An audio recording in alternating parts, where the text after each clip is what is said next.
जय श्री राम भक्तों स्वागत है आपका हमारा चैनल देववाणी में। भक्तों, आपको हमारी कथाएं कैसी लगती हैं हमें कमेंट करके ज़रूर बताएं। भक्तों, हमारी कथाओं को लाइक अधिक से अधिक करें, इन्हें शेयर करें और हमारे चैनल को अधिक से अधिक सब्सक्राइब करें। भक्तों, आपसे एक गुजारिश है, हमें इंस्टाग्राम पर फॉलो करें जिसका लिंक डिस्क्रिप्शन में दिया गया है। तो चलिए शुरू करते हैं आज की कथा। जय श्री राम भक्तों, सवालों की श्रृंखला में आप सबका स्वागत है।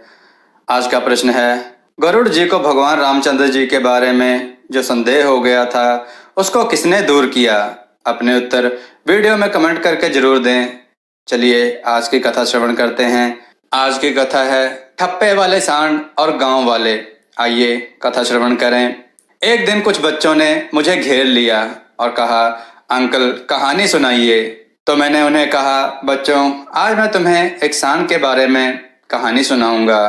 तो वे सब बैठ गए और जोर जोर से कहानी सुनाने के बारे में कहने लगे। तब मैंने कहानी सुनानी शुरू की। एक बार एक गांव में हंगामा बरपा था। चारों ओर खलबली मच गई। गली गली में चीख पुकार गूंजने लगी। चप्पा चप्पा दहल उठा। मारे डर के लोग इधर उधर भागने लगे। उस गांव के एक बूढ़े ने अपने बरामदे से भागने वालों को पुकारते हुए पूछा, यह कैसी भगदड़ मची है भाई? एक नौजवान ने रुककर कांपते हुए उत्तर दिया, चाचा गांव में आज सांड फिर घुस आया है। चौंकते हुए बूढ़ा बोला, क्या कहा? सांड घुस आया है? बूढ़े की सफेद लंबी दाढ़ी ऊपर से नीचे तक हिल गई। हाँ चाचा, फिर घुस आया है और आज तो उसने ऐसी तबाही मचाई है कि पूछिए मत। मित्तू की बछिया को खराब कर दिया, छेदी के बछड़े को सींग मार दिया, भोलू के बैल को मारकर लहूलुहान कर दिया और बिंदु की झोपड़ी को रौंद डाला। कलिया के डोर डंगर के चारे पानी के बर्तनों को तोड़ दिया।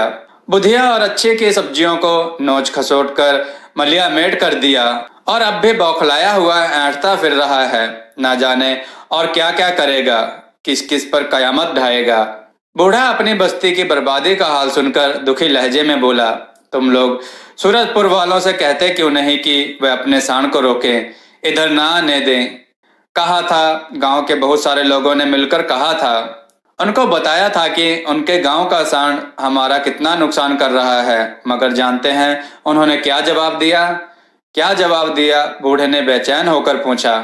उन्होंने उत्तर दिया कि भला सांड को भी कोई रोक सकता है? सांड तो देवी देवता का प्रसाद होता है, उसे भगवान के नाम पर छोड़ा जाता है और भगवान का सांड भगवान के बनाए हुए संसार में कहीं भी बिना रोक टोक जा सकता है। भगवान की तरह उसका भी सब पर अधिकार है, सब में उसका हिस्सा है। वह जो चाहे कर सकता है, जिधर चाहे जा सकता है, जहां भी जो चाहे खा सकता है। उसे रोक कर अपने को भगवान की नजरों में दोषी और नरक का भोगी बनाना है क्या?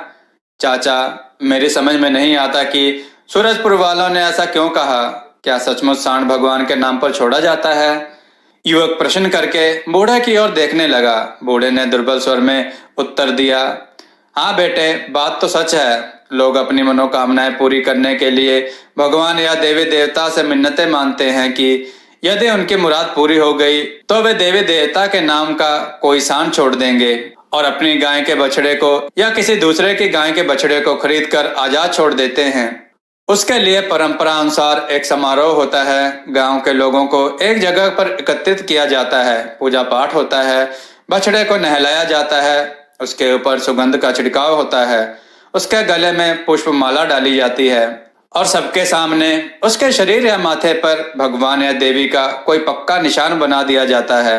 उसके बाद उस बछड़े को खूंटे से खोलकर आजाद कर देते हैं। चूंकि वह भगवान के नाम पर छोड़ा जाता है, इसलिए उसके खाने पीने घूमने फिरने में कोई किसी तरह की बाधा नहीं डालता और वह आजादी और निश्चिंतता से घूमकर खा पीकर बहुत जल्दी बछड़े से सांड बन जाता है। बूढ़े के मुख से बछड़े से सांड बनने की कहानी सुनकर युवक बोला, फिर तो सूरजपुर वालों ने ठीक ही कहा था चाचा। ठीक तो कहा था, पर यह भी तो ठीक है कि कोई अपने विनाश को चुपचाप नहीं देख सकता। अपने बचाव के लिए उसे भी तो कुछ ना कुछ करना ही पड़ता है। युवक ने बूढ़े की ओर ध्यानपूर्वक देखते हुए पूछा, तो अब हमें क्या करना चाहिए? बूढ़ा बोला, तुम लोगों को कांजी हाउस जाना चाहिए। कांजी हाउस क्या होता है? युवक ने पूछा। बूढ़े ने कांजी हाउस का परिचय कराते हुए बताया, कांजी हाउस जानवरों की जेल को कहते हैं, जहां शरारती बदमाश और दूसरों को नुकसान पहुंचाने वाले जानवरों को बंद किया जाता है और वहां से उनको छुड़ाने के लिए मालिकों को जुर्माना और हर्जाना भी भरना पड़ता है। बूढ़ा युवक को सुझाव देता हुआ बोला, तुम लोग कांजी हाउस के अफसरों से मिलो, गांव का हाल बताओ, अपनी नष्ट होने वाली चीजों को गिनवाओ और उनसे कहो कि वह सूरजपुर के सांड से हमारे गांव को और तबाही होने से बचाएं और उनसे यह भी कहो कि सांड पागल हो गया है, अतः उसे यथाशीघ्र कांजी हाउस में बंद कर दिया जाए, नहीं तो यह हमारे गांव के साथ साथ अन्य देहातों को भी रौंद डालेगा। ठीक है चाचा, मैं आज ही गांव वालों को तैयार करता हूँ। युवक बूढ़े को वचन देकर आगे बढ़ गया। गांव में घूम घूम कर उसने लोगों को बूढ़े के सुझाव से परिचित कराया और इस काम के लिए बहुत से लोगों को एकत्रित कर लिया। गांव वाले अपने विनाश की खबर और इस भयंकर सांड की शिकायत लेकर कांजी हाउस पहुंचे और रो रो कर अधिकारियों को अपना हाल सुनाया। कांजी हाउस का बड़ा अफसर उनका दुख सुनकर बोला, आप लोगों का कष्ट सुनकर हमें बहुत दुख हुआ, पर अफसोस यह है कि इस मामले में हम आपकी कोई सहायता नहीं कर सकते। क्यों साहब? गांव वाले भौचक्का होकर अफसर की ओर देखने लगे। अधिकारी ने अत्यंत कोमल स्वर में उत्तर दिया, इसलिए कि इस कांजी हाउस में लावारिस सांड को बंद करने का नियम नहीं है। यहाँ तो ऐसे जानवरों को बंद किया जाता है जिनका कोई वारिस होता है और जो कुछ दिनों के अंदर जुर्माना और हर्जाना भरकर अपने जानवरों को यहाँ से छुड़ा ले जाता है। अगर हम ऐसे जानवरों को बांध कर रखने लगे तो कुछ दिनों में यह कांजी हाउस ही बंद हो जाएगा। अफसर का निराशापूर्ण उत्तर सुनकर गांव वाले गिड़गिड़ाकर बोले, साहब हम पर दया कीजिए, कुछ कीजिए, नहीं तो हमारा सब कुछ तबाह बर्बाद हो जाएगा, हम कंगाल हो जाएंगे। अफसर ने उन्हें समझाते हुए फिर कहा, देखिए हम मजबूर हैं, हम ऐसे जानवर को कांजी हाउस में रख नहीं सकते। आप लोगों को शायद मेरे बात पर विश्वास नहीं हो रहा, आइए मेरे साथ। अफसर गांव वालों को लेकर कांजी हाउस में घुस गया। कांजी हाउस के अंदर घुसते ही गांव वालों की निगाहें वहां पर बंधे जानवरों को घूरने लगी। गांव वालों ने कांजी हाउस के एक एक कोने में झांक कर देखा, मगर उन्हें कहीं कोई भी सांड न मिला। वहां तो ऐसे पशु बंद थे जो बहुत ही दुर्बल और दुबले पतले थे, जिनके पेट अंदर तक धंसे हुए थे और पसलियां बाहर निकली हुई थी। कांजी हाउस के भीतर का हाल देखकर गांव वाले चुपचाप वापस लौट गए और अपने को किस्मत के हवाले करके बैठ गए। एक दिन सांड ने फिर तबाही मचाई। कुछ दिनों के बाद एक रोज फिर घुस आया। परेशान होकर फिर गांव वाले जमा हुए। बूढ़े ने इस बार गांव वालों को यह सुझाव दिया कि कांजी हाउस के ऊपर वाले विभाग में जाकर अपनी फरियाद सुनाएं। गांव वाले वहां भी पहुंचे। वहां के अधिकारियों ने उनकी शिकायत और प्रार्थना पर गंभीरता से ध्यान दिया और कांजी हाउस के अफसरों को जोर देकर लिखा और आदेश दिया कि वह ग्रामवासियों की सहायता करें और उन्हें सूरजपुर के सांड के हमलों से बचाएं। और ग्रामवासियों को विश्वास दिलाते हुए कहा, आपके प्रार्थना पत्र पर एक्शन लिया गया है, आप लोग कांजी हाउस के अफसरों से पुनः मिलिए, इस बार वे अवश्य इस मामले में उचित कार्रवाई करेंगे। ग्रामवासी दोबारा कांजी हाउस पहुंचे। अधिकारियों ने उनसे कहा, ठीक है, आप लोग सांड को पकड़ कर लाएं, हम उसे यहाँ बंद कर लेंगे। अधिकारी की बात सुनकर गांव वालों के दिलों में खुशी की लहर दौड़ गई। उनके चेहरे खिल उठे। उन्होंने गांव आकर सांड को पकड़ने के लिए तैयारी शुरू कर दी। गांव के तगड़े, फुर्तीले और बहादुर नौजवान हर तरह से तैयार होकर सांड की ताक में रहने लगे।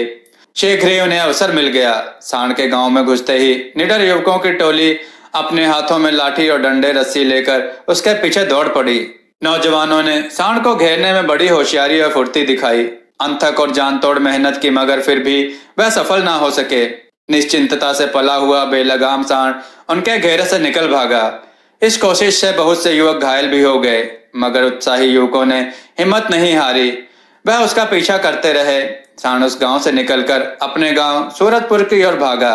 युवक भी उसके पीछे दौड़े। सूरजपुर वालों ने जब यह देखा कि कुछ लोग उनके सांड के पीछे पड़े हुए हैं, उसे खेद रहे हैं और उनके हाथों में लाठियां और रस्सियां भी हैं, तो वह अपने सांड को बचाने के लिए अपने घरों से लाठी, भाले और बंदूकें लिए बाहर निकल आए और पीछा करने वालों को ललकारते हुए चिल्लाए, खबरदार, वहीं रुक जाओ, आगे मत बढ़ो। अगर तुमने हमारे सांड को हाथ भी लगाया तो हम तुम्हारे हाथ तोड़कर रख देंगे, तुम्हें गोलियों से भून देंगे, यहीं जमीन पर ढेर कर देंगे। जानते नहीं यह सांड हमारे देवता पर चढ़ाया गया प्रसाद है। सांड का पीछा करने वाले युवकों ने जब सूरजपुर वालों की धमकी सुनी और उनके हाथों में लहराते हुए भाले, लाठियां और तनी हुई बंदूकों को देखा तो उनके पांव थर्राकर थम गए। वे आगे बढ़ने के बजाय डरकर पीछे पलट गए। इस घटना के बाद सूरजपुर वाले और भी शेर हो गए। अब वह जानबूझकर अपने सांड को उस गांव की ओर हाँकने लगे।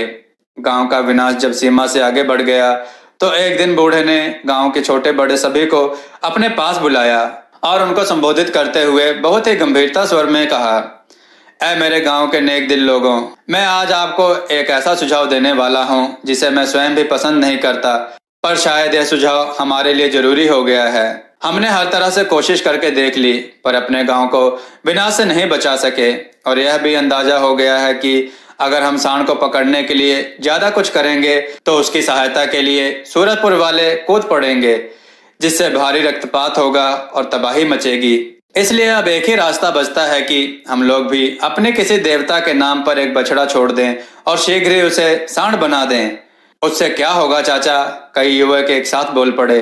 बूढ़ा नौजवानों के प्रश्न सूचक चेहरों की ओर देखते हुए बोला, तुमने यह मुहावरा सुना होगा कि लोहा लोहे को काटता है, तो इससे यही होगा, हमारा सांड भी सूरजपुर वालों का वही हाल करेगा जो उनका सांड हमारा करता है।